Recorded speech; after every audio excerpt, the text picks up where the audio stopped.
Welcome back. So this video is going to be how I create the binding to use on the Farmall quilt. So I thought I would start with determining how much binding I need to make. Okay, so here is a rough drawing of the shape of the quilt.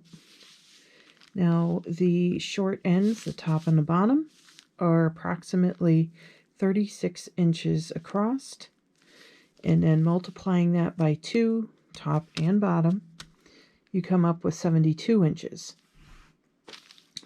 So the side to side, left and right, are 55 inches times 2 sides, equals 110.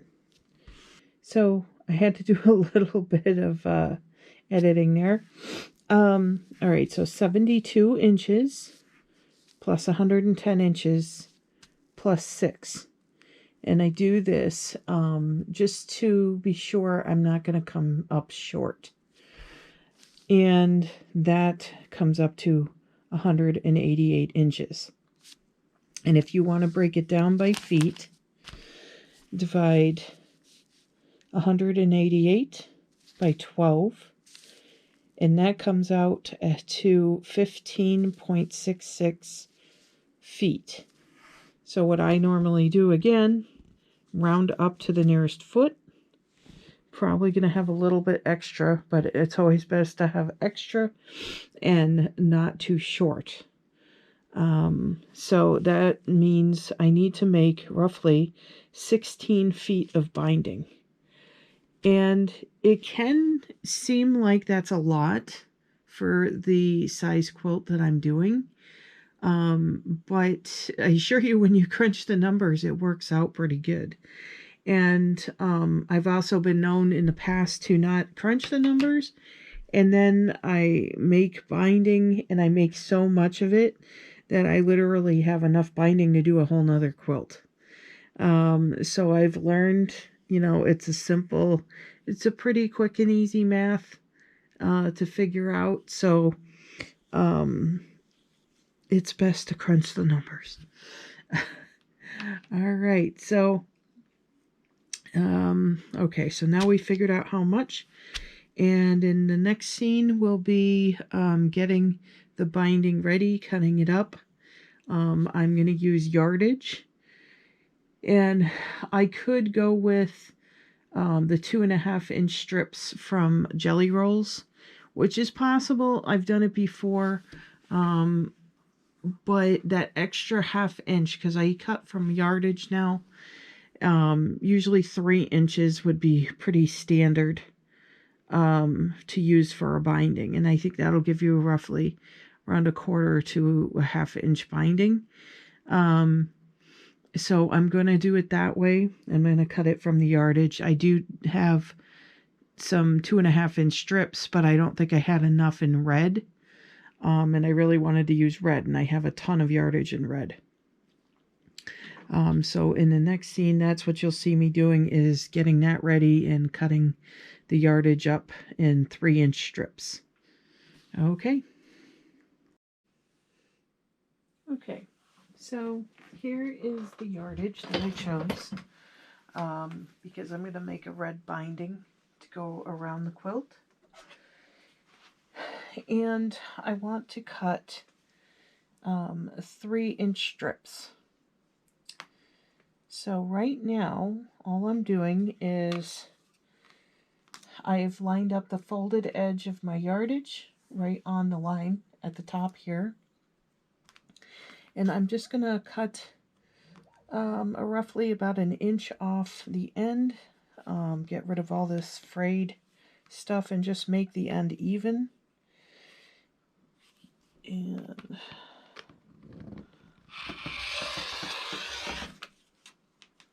okay. All right. So I'm going to put this to the side. All right, so now I'm just following the lines right here on my mat. And I'm just going to bring it to the end because I'm going to need quite a few strips. And you can even break this down into figuring out how many strips that you'll need to cut. So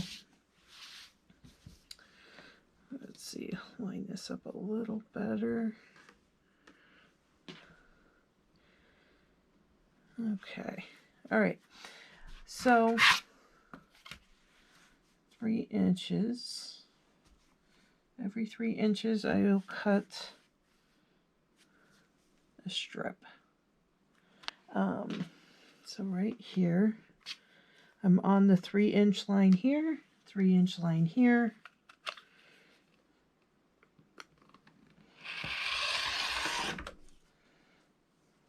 Okay, there's one. All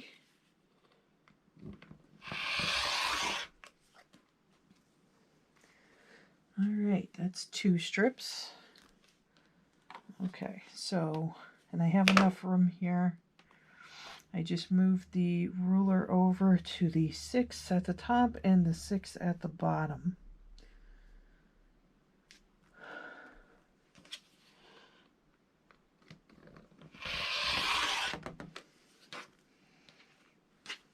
Okay, all right, so there's 3. Okay, next step is actually ironing each strip. Make sure everything is as flat as possible. I see like this one has a selvage on the end, so that'll probably be after the ironing. Just trimming the selvages off, making sure everything is as flat as it can be. You know, I do a lot of ironing, but I have found that it helps a lot when everything's flat and you can trust that your seams are going to lay flat and there's less bulk when they're, you know, pretty correct that way.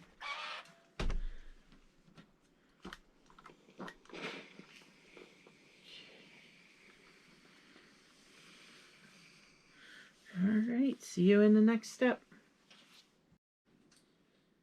Okay, all right, so here's what I've done. Here are the 5 strips now ironed and ready to be attached to each other to make one long piece of binding. So I'm going to put those over here. And here's what else I did. Since I had all this yardage out, I cut 20 more strips of binding material, and that gave me approximately 430 inches of more binding, which I'm just going to leave it just like this, rolled up. I'm going to put it in a Ziploc bag, and then I'm going to put it off to the side. So that actually gave me 35 feet, almost 36 feet of binding material, which will help me in the future.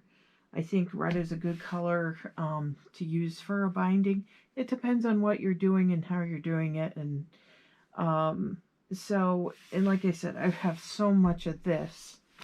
And I actually refolded my yardage so that it was nice and neat. So when I put this away and put it on the shelf, I can get to it easily. Now, actually, all I did for this was I just rolled it up in my ruler and then slid the ruler out at the end after I pinned the ends.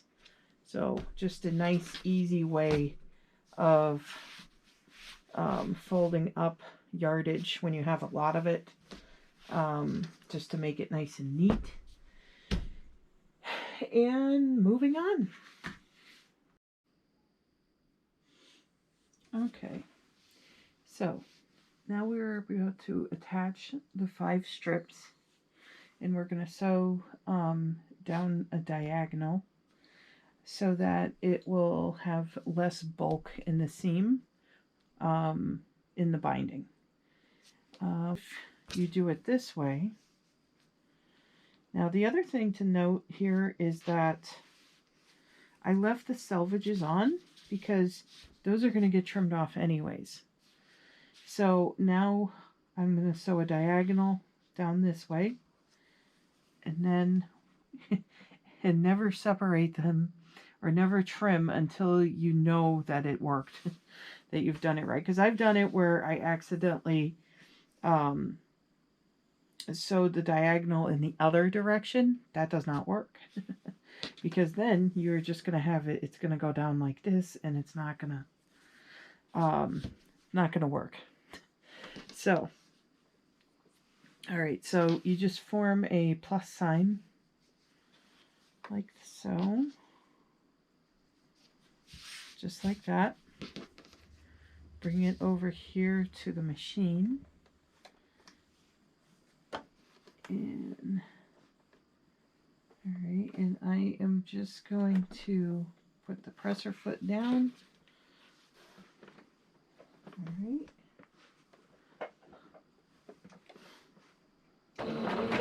Ooh. Wow, I feel like that went a little, jumped a little there.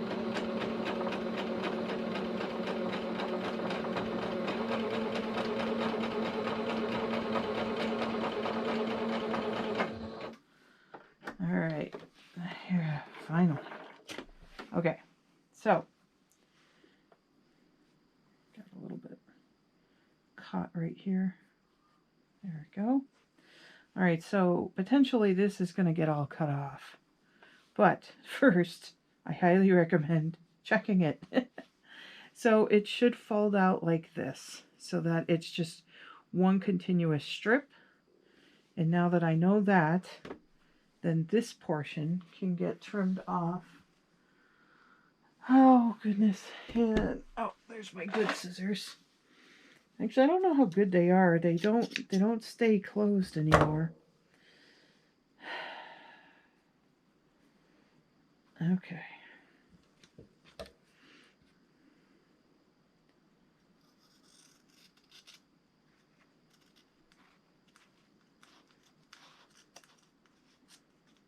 All right. So that'll go off to the side, and all right, and one more piece.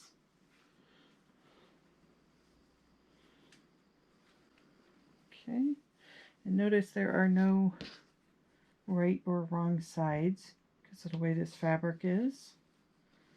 So it doesn't matter whether it's right sides together or gets flipped around.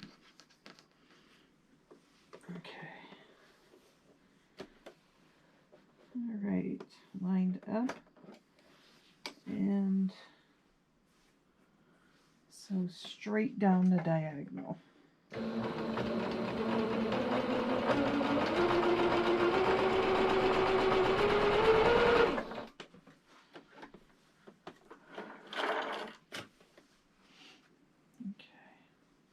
And then always check. That looks pretty good.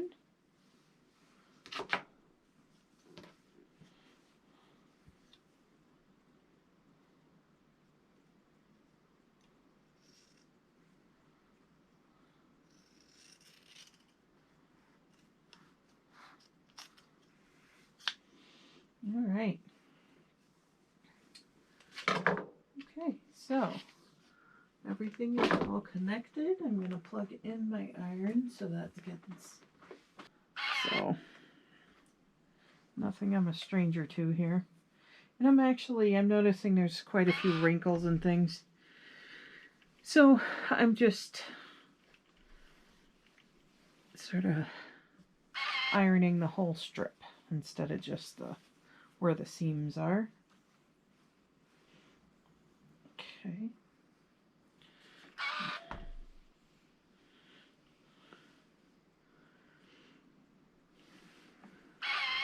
All right. So I'm just going to keep doing that. And then after that, I believe it is ironing again, but this time we're going to fold inward. So I will see you in that clip. Okay, so the last part to getting this binding ready to be attached to the quilt, I'm just going to fold this in half and iron all the way through the whole strip. Okay, try to match the edges up, although I don't think it's that dire if they're a little bit off. Oops. Okay, now it's getting to the point I have to take my glasses off. In a couple weeks I'm getting new glasses, so okay.